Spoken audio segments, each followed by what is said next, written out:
in their tallies that the total number of votes cast is 429, of which the Honorable Mike Johnson of the state of Louisiana has received 220 votes,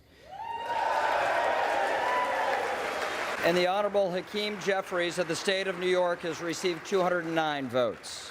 Therefore, the Honorable Mike Johnson of the state of Louisiana, having received a majority of the votes cast, is duly elected Speaker of the House of Representatives for the 118th Congress. Mr. Speaker, the Speaker-elect Mike Johnson from the state of Louisiana.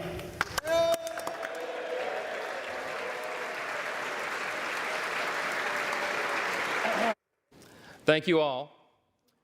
First, a few words of gratitude. I want to thank Leader Jeffries. I do look forward to working with you on behalf of the American people. I know we see things from very different points of view, but I know that in your heart you love and care about this country and you want to do what's right. And so we're going to find common ground there, all right?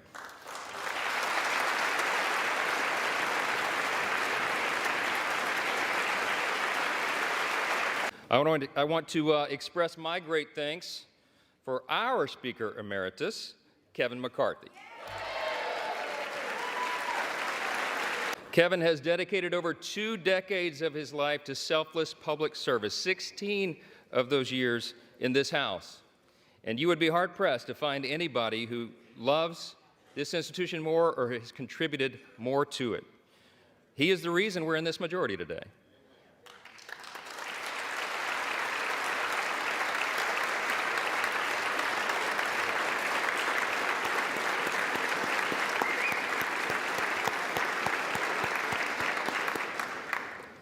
His impact can never be overstated, and I want to thank him for his leadership, his friendship, and the selfless sacrifice that you and Judy have made for so many years. You helped build it, Kevin, and we owe you a great debt of gratitude.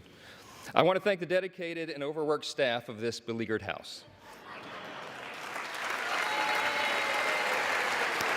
They accept praise so stoically. But Miss Susan Cole, our House reading clerk, and yes.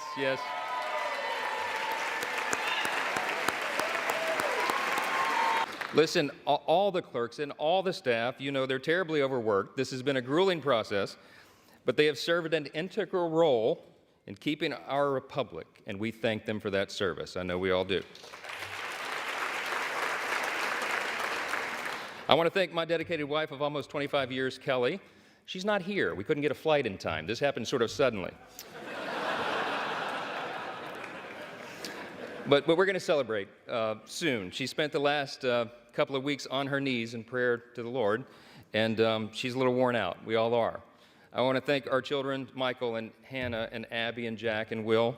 All of our children sacrifice. All of them do, and we know that. And there's not a lot of perks to being a member of Congress's kid, right? And so I want to thank all of your families as well for what they endure and what they've had to endure for the last few weeks. We've been here a while. Yeah.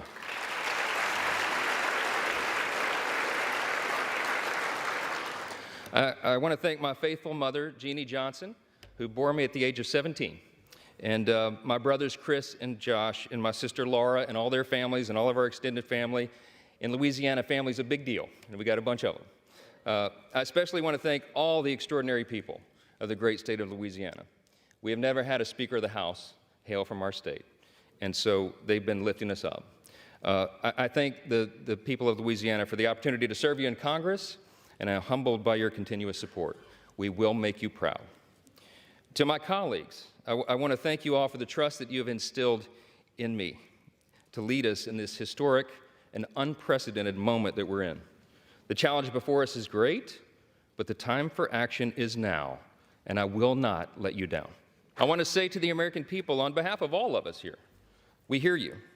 We know the challenges you're facing. We know that there's a lot going on in our country, domestically and abroad, and we are ready to get to work again to solve those problems, and we will. Our mission here is to serve you well, to restore the people's faith in this House, in this great and essential institution. My dad, it was mentioned, my dad was a firefighter. He was an assistant chief in the fire department in my hometown of Shreveport, Louisiana, a little town in northwest Louisiana. On September 17, 1984, when I was 12 years old, he was critically burned and permanently disabled in the line of duty. All I ever wanted to be when I grew up was the chief of the fire department in Shreveport. But after the explosion on that fateful day, he nearly died, and it was a long road back, and it's changed all of our life trajectories. I'm the oldest of 4 kids, and my dad, he lived with pain all the rest of his life for decades more, and I lost my dad to cancer 3 days before I got elected to Congress, 3 days. And he wanted to be there at my election night so badly. I'm the first college graduate in my family. This was a big deal to him. And so it was several weeks after that. It was early 2017. It was my freshman term, and it fell to me to be in the rostrum one night to serve here as Speaker Pro Tem. I thought that was a big deal until I figured out that's what you do for freshmen late at night. And I think if my memory serves, Miss Jackson Lee was winding down one of her long, eloquent speeches. And not that I was not enraptured by her speech, but I looked up at the top of the chamber there, and I saw the face of Moses staring down.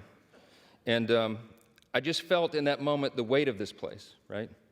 The history that is revered here and the future that we are called to forge. And I really was just kind of almost overwhelmed with emotion. It occurred to me in that moment, it had been several weeks, and I had not had an opportunity yet to grieve my dad's passing, and I just had this sense that somehow he knew. And I had tears come to my eyes, and I was standing here, and I'm wiping them away, and then it suddenly occurs to me, the late-night C-SPAN viewers are going to think something's very wrong with the new young congressman from Louisiana.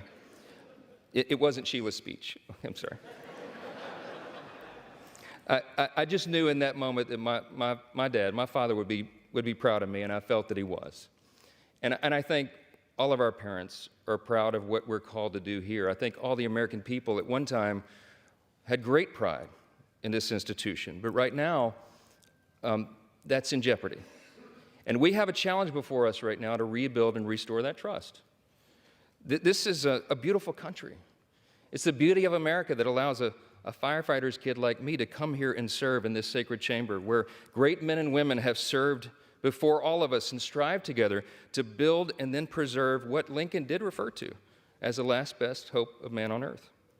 We stand at a very dangerous time. I'm stating the obvious. We all know that. The world is in turmoil. But a strong America is good for the entire world.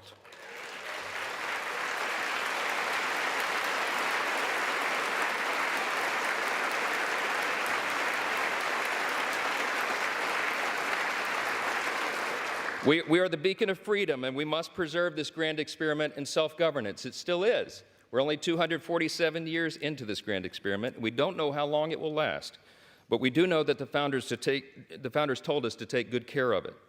I want to tell all my colleagues here what I told the Republicans in that room last night. I don't believe there are any coincidences in a matter like this. I believe that Scripture, the Bible, is very clear. That God is the one that raises up those in authority. He raised up each of you, all of us. And I believe that God has ordained and allowed each one of us to be brought here for this specific moment in this time. This is my belief. I believe that each one of us has a huge responsibility today to use the gifts that God has given us to serve the extraordinary people of this great country, and they deserve it, and to ensure that our republic remains standing as the great beacon of light and hope and freedom in a world that desperately needs it. It was in 1962 that our national motto, "In God We Trust," was adorned above this rostrum. And if you look at the little guide that they give tourists and constituents who come and visit the house, if you turn in there to about page 14 in the middle of that guide, it tells you the history of this. And it says very simply, these words were placed here above us. This motto was placed here as a rebuke of the Cold War era philosophy of the Soviet Union. That philosophy was Marxism and communism, which begins with the premise that there is no God.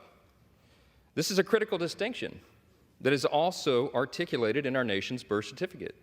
We know the language well, the famous second paragraph that we used to have children memorize in school, and they don't do that so often anymore, but they should.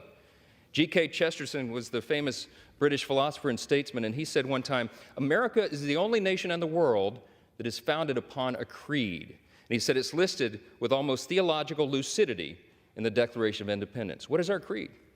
We hold these truths to be self-evident, that all men are created equal, not born equal, created equal. And they are endowed by the same inalienable rights, with the same inalienable rights: life, liberty, pursuit of happiness. That is the creed that has animated our nation since its founding, that has made us the great nation that we are. And we're in a time of extraordinary crisis right now. And the world needs us to be strong. They need us to remember our creed and our admonition. Turmoil and violence have rocked the Middle East and Eastern Europe. We all know it. And tensions continue to build in the Indo-Pacific. The country demands strong leadership of this body, and we must not waver. Our nation's greatest ally in the Middle East is under attack. The first bill that I'm going to bring to this floor in just a little while will be in support of our dear friend Israel, and we're overdue in getting that done. We're going to show not only Israel, but the entire world, that the barbarism of Hamas that we have all seen play out on our television screens is wretched and wrong, and we are going to stand for the good in that conflict. We have a catastrophe at our southern border. The Senate and the White House can no longer ignore the problem. From Texas to New York, wave after wave of illegal migrants are stressing our communities to their breaking points. We know that our streets are being flooded with fentanyl, and all of our communities, children, and even adults are dying from it. The status quo is unacceptable. Inaction is unacceptable, and we must come together and address the broken border. We have to do it. The skyrocketing cost of living is unsustainable, and Americans should not have to worry about how they're going to feed their family every week because they can't afford their groceries anymore.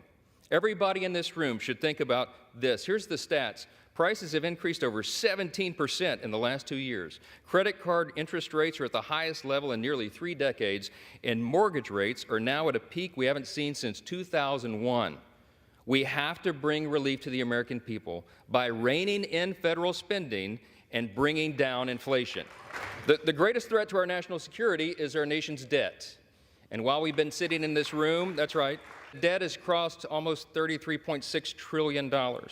In the time that it's going to take me to deliver this speech, we'll go up another $20 million in debt. It's unsustainable.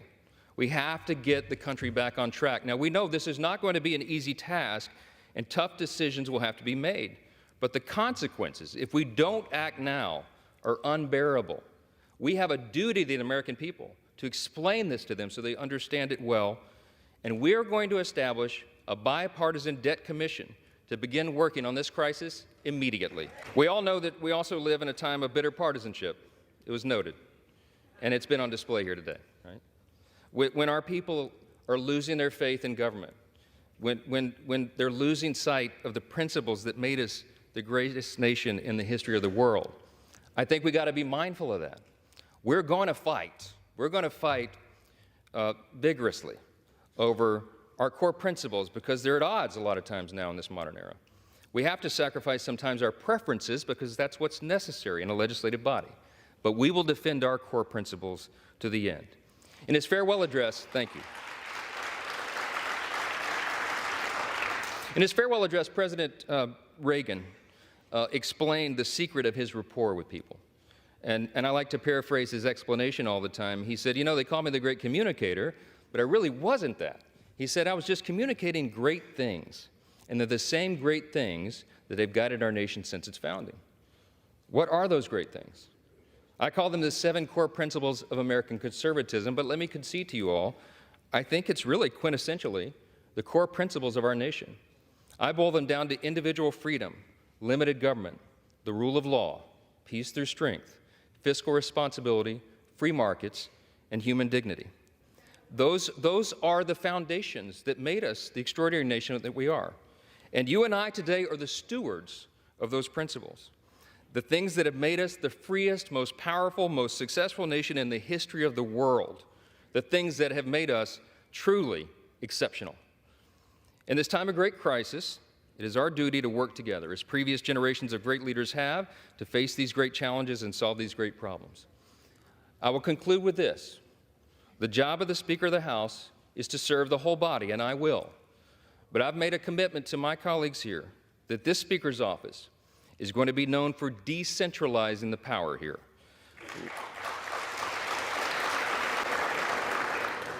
My office is going to be known for members being more involved and having more influence in our processes and all the major decisions that are made here, for predictable processes and regular order. We owe that to the people. That's right. And I want to make this commitment to you, to my colleagues here and on the other side of the aisle as well. My office is going to be known for trust and transparency and accountability, for good stewardship of the people's treasure, for the honesty and integrity that is incumbent upon us, all of us, here in the people's house. Our system of government is not a perfect system.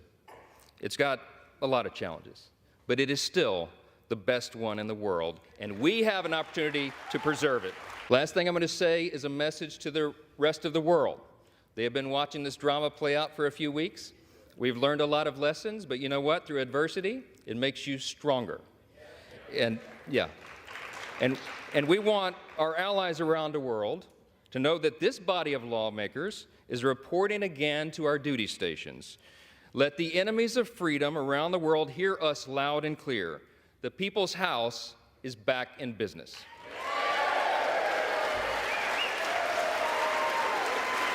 Thank you.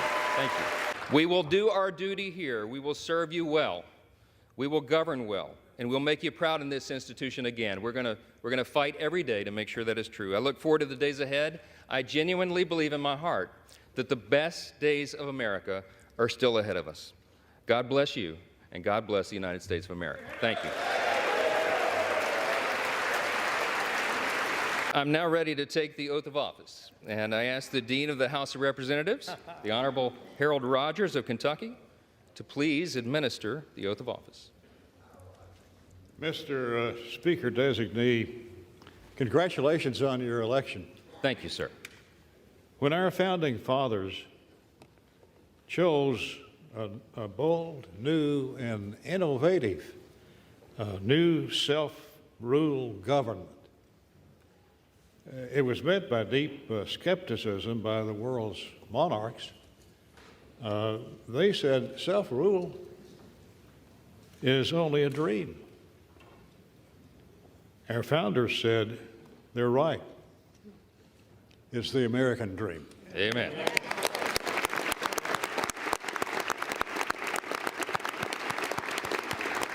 Now it's our dream. We're in charge. The speakership of the United States House of Representatives is the crucial outpost for the well-being of the people's government, the keeper, if you will, of the dream. Sir, if you wish to assume this awesome responsibility, please raise your right hand.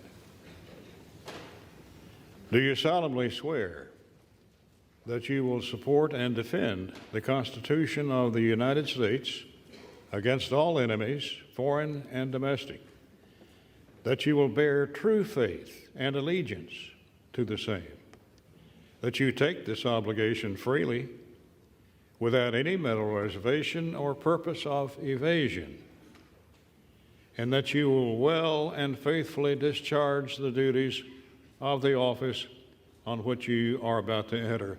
So help you God? I do, so help me God. Congratulations, Mr. Speaker.